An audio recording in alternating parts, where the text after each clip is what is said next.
Israel, UAE और भारत से Iran के एजेंट गिरफ्तार किए गए हैं। इसराइल ने इस बात का दावा किया है कि 5 ईरानी एजेंट जो कि इसराइल के ऊपर अटैक करने के लिए आए थे उनको पकड़ लिया गया है। इसके अलावा आपको यह भी बता दें कि ईरान ने अभी तक किसी बात की कोई कंफर्मेशन नहीं की कि आया उनके एजेंट इसराइल, यूएई और भारत के अंदर पकड़े गए भी हैं या नहीं। इसके अलावा जितने भी मिडल ईस्ट के ममालिक हैं वहां पर इसराइल ने अपने जो फोर्सेस हैं उनको रेड अलर्ट जारी कर दिया है और कहा है कि किसी वक्त भी ईरान मिडल ईस्ट में मौजूद इसराइल के इंटरेस्ट को, यूएई, सऊदी अरेबिया और अमेरिका के इंटरेस्ट को बर्बाद कर सकता है। इसके अलावा बहुत सारी खबरें हैं जो आज की इस वीडियो में डिटेल के साथ आपके साथ डिस्कस करेंगे। छोटी सी गुजारिश है कि आप हमारा यूट्यूब चैनल हसनात टीवी को सब्सक्राइब कर लें, घंटी के निशान को दबा लें ताकि लेटेस्ट न्यूज आप तक बर वक्त पहुंचती रहे। नाजरीन ग्रामी, आपको ये बता दें कि कुछ अर्सा पहले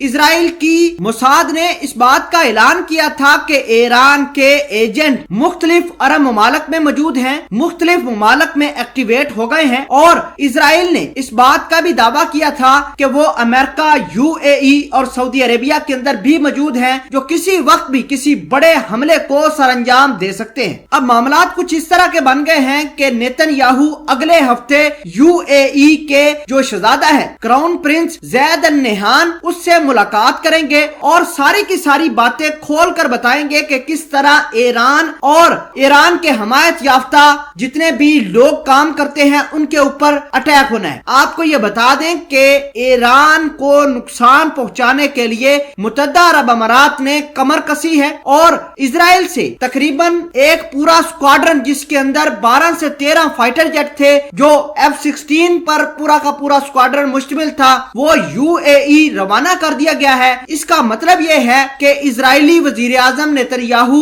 और इसराइल के फाइटर जेट यूएई की मौजूदगी का मतलब यह है कि ईरान के खिलाफ कोई बड़ा एक्शन होने वाला है। दोस्तों, अगर बात करें इसराइल की तो इसराइल की मोसाद ने इस बात का दावा किया है कि वो पिछले 1 महीने से लगातार ईरान के एजेंटों को मुख्तलिफ जगहों पर पकड़ने की कोशिश कर रहे थे और आपको यह भी बता दें कि जो भी ईरान के एजेंट इसराइल के अंदर और यूएई के अंदर पकड़े गए हैं उनके पास से इसराइल के मुताबिक कुछ खुफिया मैप्स थे, वो मैप्स जहां पर इसराइल के बहुत ही हाई और सेंसिटिव वेपन्स मौजूद थे। नाज़रीन, पिछले हफ्ते ही भारत के अंदर भी एक अटैक हुआ था और इसराइल की एम्बेसी को निशाना बनाया गया था। अगर बात करें इसराइल की तो इसराइल ने मोहसिन फखरीजादा को कत्ल करने के बाद अपनी जितनी भी फोर्सेस थी, मोसाद थी, आर्मी थी, उसको रेड अलर्ट जारी कर दिया था। और आपको ये बता दें कि जो इंडिया की अंदर एम्बेसी के ऊपर